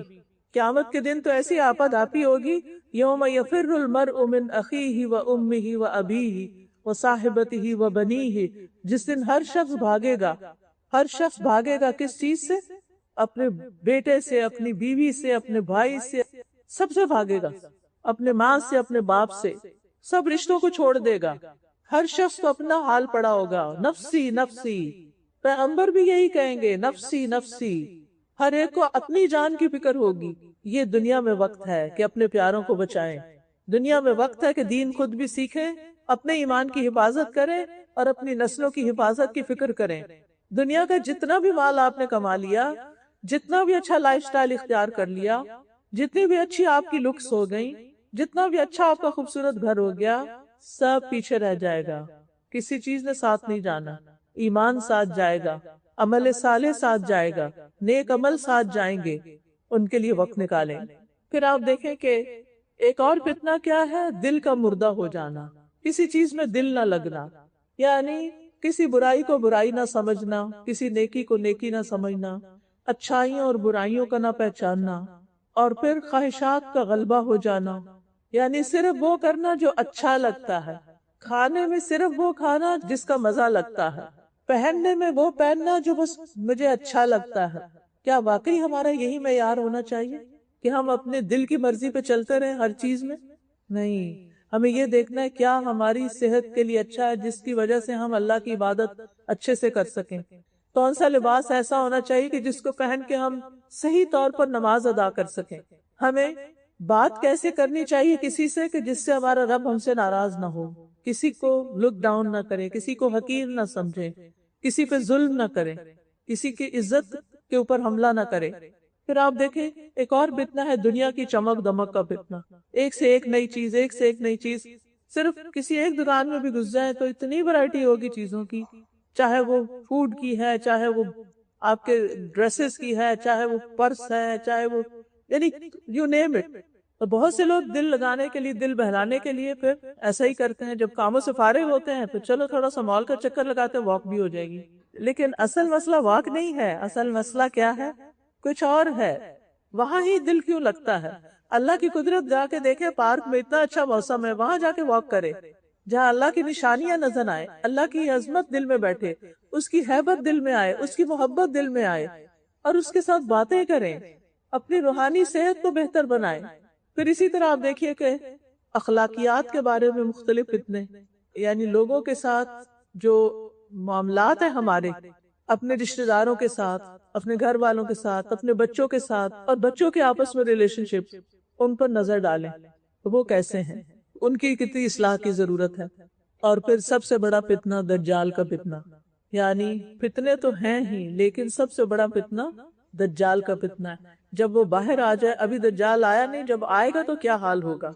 وہ زمین سے کہے گا اپنی پیداوار نکالو اور وہ اگا دے گی فوراً، لوگوں کا ایمان خراب ہو جائے گا دیکھ کے کہ یہ تو واقعی خدا، وہ اپنے آپ کو خدا کہے گا کہ میں خدا ہوں، تو لوگ اس کے پیچھے لگ جائیں گے۔ پھر اسی طرح وہ آسمان سے کہے گا بارش برسے، بارش برسنے لگے گی، اس وقت مومن بھی ہل جائے گا، اور جو اس کی بات نہیں مانے گا وہ اس کو کھانا نہیں دے گا، فوڈ پر اس کا پورا کنٹرول ہو جائے گا۔ تو صحابہ کو پریشانی ہوگی کہ اس وقت پھر ہم کیا کھائیں گے؟ آپ نے فرمایا مومنوں کی خوراک اس وقت وہی ہوگی جو فرشتوں کی ہے۔ فرشتے کیا کھاتے ہیں؟ کچھ کیا پڑھتے ہیں؟ تسبیح، سبحان اللہ و بحمدہ سبحان اللہ العظیم، یعنی تسبیح کی کثرت۔ پھر آپ دیکھیے کہ اس سب سے بڑے فتنے میں ہمیں اپنے ایمان کو بچانا ہوگا کہ کچھ بھی ہو جائے ہمیں ایسی کسی چیز سے انفلوئنس نہیں ہونا۔ بات یہ ہے کہ یہ ایک دن میں نہیں ہوتا، اس کے لیے اپنا پورا لائف سٹائل اسلامی کرنا ہوتا ہے، اپنی ہر چیز میں یہ دیکھنا ہوتا ہے کہ اللہ تعالیٰ کو کیا پسند ہے اور کیا پسند نہیں۔ ہمیں بعمل زندگی بسر کرنی ہے تاکہ ہماری موت اسلام کی حالت میں آئے۔ بَلَا تَمُوتُنَّ إِلَّا وَأَنْتُمْ مُسْلِمُونَ۔ پھر اسی طرح یہ ہے کہ خوش قسمت ہے وہ شخص جو فتنوں سے بچ جائے۔ اب فتنے تو ہیں ہی، لیکن اب کرنا کیا ہے بچنے کے لیے؟ نمبر 1، قرآن کو مضبوطی سے تھام لیں، قرآن سے گائیڈنس لیں، قرآن کا ترجمہ پڑھیں، قرآن کی تفسیر جانیں۔ قرآن مجید میں آتا ہے کہ اتل ما اوحی الیک من الکتاب واقم الصلاۃ، اے رسول کتاب میں سے جو آپ کی طرف وحی کیا گیا اس کی تلاوت کیجیے اور نماز قائم کیجیے۔ اور تلاوت کا مطلب صرف ریسیٹیشن نہیں ہوتا، تلاوت کا مطلب ہوتا ہے سمجھ کے پڑھنا بھی۔ کلا یتلو تلون کا مطلب ہوتا ہے اس کا پیچھا کرنا، یعنی غور و فکر کرنا۔ تو قرآن کو مضبوطی سے تھامنا، نماز وقت پر پڑھنا، نماز قائم کرنا فتنوں سے بچنے کا ذریعہ ہے۔ اللہ تعالیٰ فرماتے ہیں والذین یمسکون بالکتاب واقاموا الصلاۃ انا لا نضیع اجر المصلحین، جو لوگ کتاب کو مضبوطی سے پکڑتے ہیں اور نماز قائم کرتے ہیں تو بے شک ہم اصلاح کرنے والوں کا اجر ضائع نہیں کرتے۔ ایک ہوتا ہے صالح انسان جو خود نیک ہوتا ہے، اور ایک ہوتا ہے مصلح جو خود بھی نیک ہوتا ہے اور دوسروں کی اصلاح کی بھی فکر کرتا ہے۔ لہٰذا آپ خود بھی سیکھیں اور دوسروں کو بھی اس چیز کی طرف انوائٹ کریں۔ پھر آپ دیکھیے کہ جس دل میں قرآن ہے وہ دل زندہ دل ہوتا ہے، اور جس دل میں قرآن نہیں ہوتا وہ دل مردہ ہو جاتا ہے، اللہ کا ذکر چھوڑنے والا مردہ ہو جاتا ہے۔ تو فتنوں کے سامنے جو زندہ دل ہوگا وہی اس سے بچ سکے گا۔ پھر آپ دیکھیے کہ ہمارے لیے کتاب کو مضبوطی سے تھامنا ہر طرح کے فتنوں سے بچنے کا ذریعہ ہے۔ اس میں قرآن کی تلاوت کرنا، قرآن کو یاد کرنا، تجوید سے پڑھنا، اس کے احکامات سیکھنا، اس پر غور و فکر کرنا، پھر آگے اس کو سکھانا، قرآن کی تلاوت کو معمول بنائے۔ صحابہ کرام فتنوں کے دور میں قرآن کو مضبوط پکڑ لیتے تھے، یعنی زیادہ سے زیادہ قرآن کی تلاوت کرتے تھے۔ آج کل لوگ پڑھتے کم ہے، سنتے زیادہ ہے، اور سنتے ہوئے باتیں بھی بہت کر رہے ہوتے ہیں۔ وہ سمجھتے گھر میں لگا دیے سورۃ البقرہ بس سب کافی ہے، سب پروٹیکشن ہو جائے گی، خود کھول کے نہیں پڑھتے۔ اور بعض لوگ کہتے ہیں صرف قاریوں کی خوبصورت آواز کے پیچھے جاتے ہیں، فلاں قاری کو لگاؤ، فلاں قاری کو لگاؤ۔ یہ کہنا چاہیے قرآن مجید سناؤ، یہ نہیں کہنا چاہیے قاری کو لگاؤ، کیونکہ اس میں نیت کیا ہے کہ ایک اچھی آواز سے بس محظوظ ہو جائیں۔ یہ نیت نہیں ہونی چاہیے، اللہ کے کلام کو توجہ سے سننا چاہیے۔ پھر آپ دیکھیے کہ قرآن کا کچھ نہ کچھ حصہ یاد کرتے رہنا چاہیے، اور پھر قرآن کو سمجھنے کی پوری کوشش کرنی چاہیے۔ دنیا میں سب سے زیادہ پڑھی جانے والی کتاب قرآن ہے۔ روزانہ کچھ نہ کچھ قرآن سے سیکھیں، سنیں۔ شاید آپ کو وہ لرن قرآن ایپ کے بارے میں بتایا ہوگا، اینڈرائیڈ پہ بھی ہے اور آئی فون پر بھی۔ اس میں ایک ایک آیت کی تجوید، ترجمہ اور تفسیر بتائی گئی۔ جب آپ اپنی جاب پر جا رہے ہیں یا کوکنگ کر رہے ہیں یا کوئی بھی کام کر رہے ہیں تو آپ گھر میں یا اپنے راستے میں روزانہ کی بنیاد پر ایک یا دو آیتیں لازماً سیکھیں، اور کنسسٹنسی کے ساتھ شروع سے لے کے آخر تک قرآن مجید کو سن جائیں، کیونکہ قرآن کو چھوڑنا خطرناک کام ہے۔ قیامت کے دن اللہ کے رسول صلی اللہ علیہ وسلم فرمائیں گے، یا رب ان قوم اتخذوا هذا القرآن مہجورا، اے میرے رب میری قوم نے قرآن کو چھوڑ دیا تھا۔ پھر رسول اللہ صلی اللہ علیہ وسلم کی سفارش کیسے ہوگی؟ پھر اسی طرح یہ ہے کہ گھروں کے اندر قرآن ضرور پڑھنا چاہیے، تاکہ شیاطین اور فساد اور فتنے اور لڑائیاں اور جھگڑے اور بے برکتیاں اور بدمزگیاں ختم ہوں۔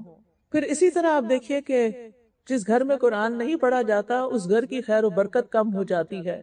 پھر نماز کی حفاظت، فتنوں سے بچنے کے لیے دوسری اہم چیز نماز ہے، اور نماز اقامت صلاح، یعنی مرد حضرات مسجد میں خود بھی آئیں اور بچوں کو بھی لے کر آئیں، کیونکہ مردوں کے لیے مسجد کی نماز لازم ہے۔ ٹھیک ہے اگر مسجد سے بہت دور ہے، لیکن کوئی نہ کوئی وقت ضرور نکالے کہ جس میں مسجد جائیں، کیونکہ مسجد میں آنے سے انسان کا ایمان بڑھتا ہے، یہ ایمان کی حفاظت کا ذریعہ ہے، اور باجماعت نماز ادا کرنے کا ثواب بھی زیادہ ہے۔ پھر اسی طرح یہ ہے کہ نوافل کو گھر میں ادا کرنا چاہیے۔ میں پڑھ رہی تھی ایک واقعہ کسی کا کہ ایک بڑا شخص ایک شیخ کے پاس آیا، کہنے لگا شیخ میرے گھر میں بہت لڑائی جھگڑا ہوتا ہے، بہت فتنہ فساد ہے، مجھے کوئی طریقہ بتائیں کہ میں اس کو کیسے ٹھیک کروں، بچے بہت لڑتے ہیں آپس میں۔ تو شیخ نے پوچھا کہ کیا تم وتر کی نماز پڑھتے ہو؟ کہنے لگا وتر کیا ہوتا ہے؟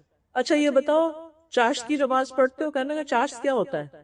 کہا کوئی نفل گھر میں نہیں پڑھتے، وتر گھر میں نہیں پڑھتے؟ کہنے لگا نہیں۔ کہنے لگا اچھا جاؤ وتر پڑھنا شروع کرو، چاشت کی نماز پڑھنا شروع کرو، پھر میرے پاس آنا۔ اور واقعی کچھ دن تک جب ان نمازوں کی پابندی ہوئی تو گھر کے حالات بہتر ہو گئے۔ آج ہم میں سے بہت سے لوگ اپنے گھروں کے اندر بے برکتی کا شکار ہیں۔ گھروں کے اندر نمازوں کو عام کریں، میک شور کہ ہر بالغ بچہ نماز پڑھتا ہو، خود بھی نماز پڑھنے والے ہوں، اور فتنوں سے حفاظت جب بھی ہو سکتی ہے جب ہم اپنی اصلاح کریں اور اپنے گھر والوں کی کریں۔ گھر سے شروع کریں۔ آپ اپنے پاس کے بارے میں، اپنے گرینڈ پیرنٹس کے بارے میں اور اچھی چیزیں بچوں کے ساتھ شیئر کیا کریں سٹوری کی شکل میں۔ پھر اسی طرح نیکی اور خیر کے کام کرنا، دوسروں کے کام آنا۔ درد دل کے واسطے پیدا کیا انسان کو۔ ہمیں کیا کرنا چاہیے؟ صرف اپنی ذات کے فائدے کے لیے نہیں جینا، اوروں کو بھی فائدہ پہنچانا ہے۔ زندگی کو غنیمت سمجھنا ہے، لوگوں کے لیے وہی پسند کرنا ہے جو اپنے لیے پسند کرنا ہے، لوگوں کو دین کی طرف بلانا ہے۔ پھر اسی طرح صرف کرنے سے نہیں کام چلتا جب تک حرام چیزوں سے بچا نہ جائے، لہذا فتنوں سے بچنے کے لیے حرام اور گناہ کے کاموں کو چھوڑنا ہوگا، اور صرف اللہ کے ڈر سے چھوڑنا ہوگا، اور پھر اپنے ظاہر سے زیادہ اپنے دل کے خیالات کی حفاظت کرنی ہے، نیگیٹو تھنکنگ سے بچنا ہے، اپنی نظروں کی حفاظت کرنی ہے، اپنی زبان کی حفاظت کرنی ہے، لوگوں پہ بے جا تبصرے نہیں کرنے، خود اپنی ذات سے کسی کو تکلیف نہیں دینا، خواہشات کی پیروی نہیں کرنا، منافقت سے بچنا ہے، اور اپنی ذات کی فکر اپنے ایمان کے حوالے سے کرنی ہے، اور فتنوں کا انکار کرنا ہے، پھر نیک لوگوں کا ساتھ اپنانا۔ 3 چیزیں لازم پکڑیں جو آپ کو دنیا میں بھی فائدہ دیں گی اور آخرت میں بھی۔ ان میں سے سب سے پہلی چیز ایمان، اپنے ایمان کو کسی قیمت پہ کم نہ ہونے دیں. اگر ایمان تھوڑا نیچے ہو رہا ہے نا تو فوراً کوئی ایسا طریقہ اختیار کریں نیکی کے کام کرنے کا جس سے آپ کا ایمان بوسٹ ہو. پہلی چیز کیا ہے؟ ایمان. دوسری چیز ہے علم، اور علم میں بھی خاص طور پر قرآن کا علم. قرآن شفا ہے، دلوں کے زخموں کو صاف کر دیتا ہے، نگیٹیوٹی کو دور کر دیتا ہے، ہمارے باطن کو چمکاتا ہے. قرآن نبی صلی اللہ علیہ وسلم کے دل پہ اترا. تیسری چیز اچھا دوست، اچھا مخلص مینٹور. اگر آپ کی زندگی میں یہ تین چیزیں تو آپ خوش قسمت لوگ ہیں. اگر کسی چیز کی کمی ہے تو اس کمی کو پورا کیجیے. فتنوں سے حفاظت کے لیے تین چیزیں اختیار کیجیے. نیک لوگوں کی مجلس اختیار کیجیے، ان کے پاس بیٹھیے، ان کے پاس جائیے، اہل ایمان کی مجلس تلاش کیجیے، اور بری دوستیاں اور برے ماحول اور ایسے لوگوں کو چھوڑ دیجیے جو آپ کو دین سے دور کرنے والے، آپ کے ایمان میں خلل ڈال رہے ہیں. اور پھر آخری چیز دعا کرنا، خوب خوب دعائیں کرنا کہ اللہ سبحانہ وتعالی ہمیں فتنوں سے محفوظ رکھے، ہماری آزمائشوں کو دور کر دے، ہمیں اپنا قرب عطا کرے. اللہم انی اعوذ بک من الفتن ما ظہر منہا وما بطن. اے اللہ، ہم فتنوں سے تیری پناہ مانگتے ہیں، خواہ وہ نظر آ رہے ہیں یا چھپے ہوئے ہیں. اے اللہ، تو ہماری حفاظت فرما. اللہ توکلنا ربنا لا تجعلنا فتنة للقوم الظالمین ونجنا برحمتک من القوم الکافرین. ربنا علیک توکلنا وإلیک انبنا وإلیک المصیر. ربنا لا تجعلنا فتنة للذین کفروا واغفر لنا ربنا انک انت العزیز الحکیم. نعوذ باللہ من سوء الفتن. اللہم انا نعوذ بک ان نرجع على اعقابنا او ان نفتن فی دیننا. اے اللہ، ہم اس بات سے تیری پناہ میں آتے ہیں کہ الٹے پاؤں پھر جائیں یا اپنے دین کے متعلق کسی فتنے میں مبتلا ہوں. اللہم انا نعوذ بک من عذاب جہنم ونعوذ بک من عذاب القبر ونعوذ بک من فتنة المحیا والممات ونعوذ بک من شر فتنة المسیح الدجال. یا اللہ، ہمیں ظاہری اور باطنی فتنوں سے محفوظ رکھنا. یا اللہ، ہمیں مال کے فتنے سے محفوظ رکھنا. اللہ، فقر اور غربت اور محتاجی کے فتنے سے محفوظ رکھنا. یا اللہ، ہمیں دن اور رات کے فتنوں سے محفوظ رکھنا. یا اللہ، دنیا کے فتنے سے محفوظ رکھنا. اللہ، گمراہ کن فتنوں میں پڑے بغیر اپنی ملاقات کا شرف عطا کرنا. اللہ، دجال کے فتنے سے ہماری حفاظت کرنا. اللہم انی اعوذ بک من الکسل والحرم والجبن والبخل وفتنة المسیح الدجال وعذاب القبر. اللہم انا نعوذ بک من عذاب القبر ومن فتنة القبر. اللہم انا نعوذ بک من فتنة النار وعذاب النار ومن شر الغنى والفقر. یا حی یا قیوم برحمتک نستغیث. یا اللہ، جتنی بہنیں آئی ہیں ان سب کا آنا قبول فرما. یا اللہ، جو کچھ بھی باتیں ہوئی ہیں ان میں سے جو صحیح ہیں وہ ہمارے دلوں پہ اتار دے، ہمارے عمل میں لا دے. اگر کوئی بات ناسمجھی میں کہہ دی ہے تو یا اللہ تو اس کو ہم سے دور کر دے، ہمارے سینے سے محو کر دے. یا رب العالمین، ہمیں نفع مند علم عطا فرما، ہمیں پاکیزہ رزق عطا فرما، ہمیں خشوع والا دل عطا فرما، اپنے آگے گڑ گڑانے والا بنا. اللہ، اپنے پہ توکل کرنا سکھا. اللہ، تمام بیماروں کو صحت عطا فرما. اللہ، سب کی اولاد کو ہدایت عطا فرما. اللہ، سب کی اولاد کو ان کی آنکھوں کی ٹھنڈک بنا. یا رب العالمین، جتنی بھی بہنیں آئی ہیں ان کے دلوں میں جو دعائیں ہیں، جو نیک تمنائیں ہیں، یا رب ان کو پورا کر دے. یا اللہ، سب کی مشکلات آسان کر دے. یا اللہ، سب کے دکھ دور کر دے، سب کے غم دور کر دے، سب کی پریشانیاں دور کر دے. یا اللہ، ہمیں اپنی اولاد سے آنکھوں کی ٹھنڈک نصیب فرما. یا اللہ، ہمارے سارے کام آسان فرما دے. یا اللہ، ہمارے والدین پر اپنی رحمت نازل فرما. اللہ، ہم سب کو حلال رزق عطا فرما، حرام سے بچا. اللہ، ہمیں ان کاموں کی توفیق دے جن سے تو راضی ہو جائے. اللہ، اس مسجد کو بہترین طریقے سے آباد کر دے. یا رب العالمین، کہ بہت بڑی مسجد بن جائے اور اس میں ہم سب کا حصہ ہو اور سب کے لیے صدقہ جاریہ ہو. یا اللہ، جو لوگ اس مسجد کا انتظام کر رہے ہیں ان کو بہترین جزائے خیر عطا فرما. یا اللہ، جنہوں نے اس مجلس کا اہتمام کیا ان کو بھی بہترین جزائے خیر عطا فرما. اللہ، جو بہنیں چل کے آئی ہیں، سواریوں پہ آئی ہیں، اپنا وقت نکالا ہے، یا اللہ یہ سب ان کے حق میں نیکی بن جائے اور صدقہ جاریہ بن جائے. ربنا تقبل منا انک انت السمیع العلیم وتب علینا انک انت التواب الرحیم. وصلی اللہ تعالی علی خیر خلقہ محمد وعلى آله وأصحابه وأهل بيته أجمعين برحمتك يا أرحم الراحمين۔ السلام علیکم ورحمۃ اللہ وبرکاتہ۔